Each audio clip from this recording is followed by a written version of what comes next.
Goryan kepterleri. Kepteri diyen de kepter diye. Yani hiç kim de dolaşanak. Ben ön kıyaşa giden yerim şurada. 7 yıl bundan şurada yaşam. Tak Troncliffe Park diyorlar. Troncliffe Park ini barkadayn. Hadi. Aylan çaylan edeydim şu. O vaktlar gelmektim değerli. Bu geçen gelen yaşan yerleme giden yerleme. Yaşlayınıydım. Köyde kompütür başında oturandım. Gavut aylanayınıydım. Sizden her gayetinde yaşlama ama en kötü dostumdan. Kelleri yaşap yerle verdi. Kelleri başlıca ayal koç küttüle. Türlü yadeler. Sağlarım, ruluşan rulum. Verdi.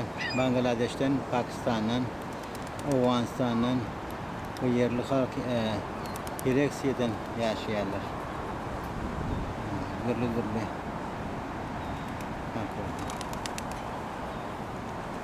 Hani 25 Afro'dan geçip var ya.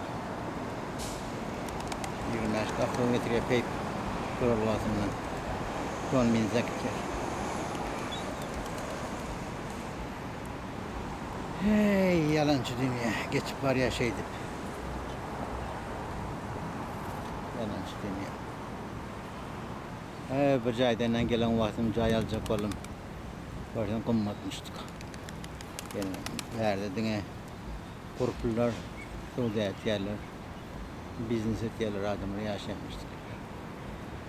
Ben yaşlamam ama. Şimdi şu gelen ben şu vakitte doğru 10 yaşlı oldu. 20 yaşta çıkaydım. Bu adam 2020 yıl. 13. sentyabr.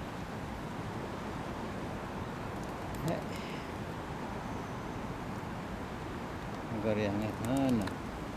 Her yerde gaz station yerler, beni tatlıyan yer gaz yerler.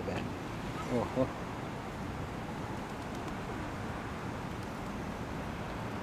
Şöyle. Şimdi şu kuşları hadir çörek koyacak.